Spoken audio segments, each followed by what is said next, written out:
Minnesota. They were coal miners, just as Dalzell's family and his father were. You can't talk about them without talking about these people. And old Tom Miller was one of the first guys on the lake, and he was instrumental with Thomas Sadler Roberts in writing The Birds of Minnesota, which is a seminal book on Minnesota birds. But he was the reason he was able to do that, because he was intimate with the lake and the wildlife and the birds in that area, and he helped and guided Robert Sadler and Thomas Sadler. Old Tom was killed in a wagon wreck, but he was, so you look at his dates, 1845 to 1899, and he died in 1899 in a wagon accident, but he was one of the very first persons that was lobbying for conservation on Heron Lake and had seen the wanton destruction of the game and the over-harvesting of game, and he was lobbying St. Paul for changes in the types of firearms that they would use, regulations, seasons, and everything. So even in 1899, they were already recognizing that they were already doing what already had happened out east.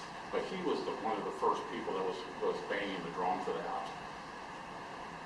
Here's a great picture of the guides. So every one of these guys were market hunters before they became guides for the sports. And this is kind of a murderer's row of the great guides on Heron Lake and over on Dalzell's place.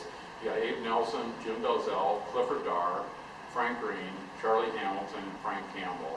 Which is a great old photo of some of the best market hunters on that lake and guides. This is the Jim Dalzell canvas back. And here's one that isn't, you wouldn't say it's exactly the Heron Lake prototypical bird, but it's a Heron Lake bird, and I would still pick it out as a Heron Lake bird. If viewed from the front, it would have more of a V hull to it, and that was his idea of how to ride the water and how to solve that problem. It still has something of a horse head, but it's more tucked and less pronounced, but just a great example of the birds. You can see a JD carved deeply into the sides, and most of his decoys, or many of his decoys, had his initials carved into them.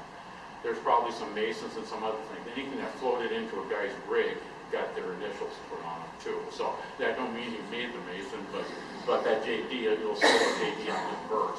You'll also see this James Dalzell stamp on some of his birds. So it's nice to have if you can find him from a collecting standpoint. Albert Olson was another fixture on the lake. 1884 to 1961. He's one of the few people you might find a decoy in really pristine condition, because he was making them right about just darn near up to his death, and he was hunting for 60 years. So some of his latter decoys can be found in very good condition, and some of them were already being put on club shelves and things. I should mention, he shot a Winchester that was advertised famously as never being able to shoot loose. Well, he shot out loose. He was documented shooting over 100 ducks a day for many, many times in over 60 days. He also is interesting because after he was at the tail end of the great hunting at Heron Lake, and when the hunting started to go south on him, and the lake wasn't producing the birds, he moved up towards Otter Tail County and Rice Lake up by Alexandria area, Douglas County and Otter Tail County, and he brought his birds with him there. So there's an example of those birds migrating from southwestern Minnesota to more northern Minnesota. So birds are found in that area too, and it influenced carvers in that area as well.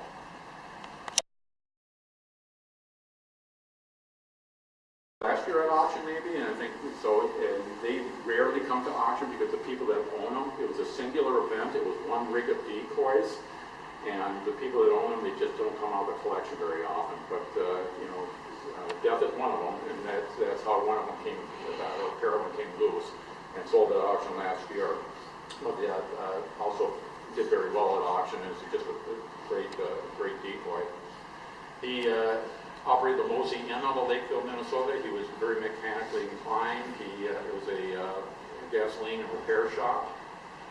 Again, it was a singular event. He made the decoys for himself and to hunt over. But again, someone that knew how to make a decoy, and he didn't make it on anybody else's style. He made the decoy the way he thought a decoy should be.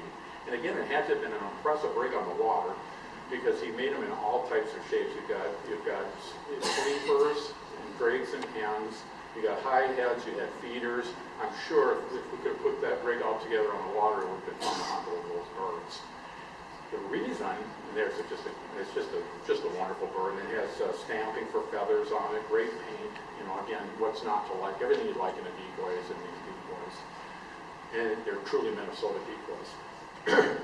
The reason that for the decoys, and what's good for the collectors, when you find them, they're in this type of condition. You know, they're pretty good condition, and they're all in about the same condition.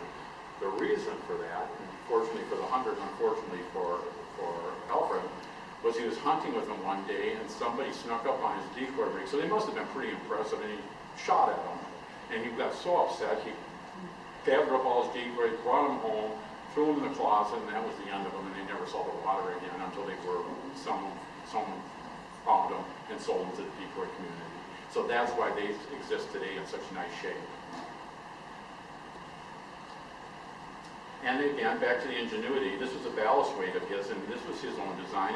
He had a concave recess in the bottom of the decoys, snug the line underneath it by pushing the weight into it. So when he wrapped them and stuck them in there, the weights weren't banging around and messing with his decoys. We know he liked his decoys. He didn't want them banged up by weights. So that was a very clever way of handling that. And again, another truly Minnesota type of thing. And again, you can find another good article on Alfred Moles in Decoy magazine.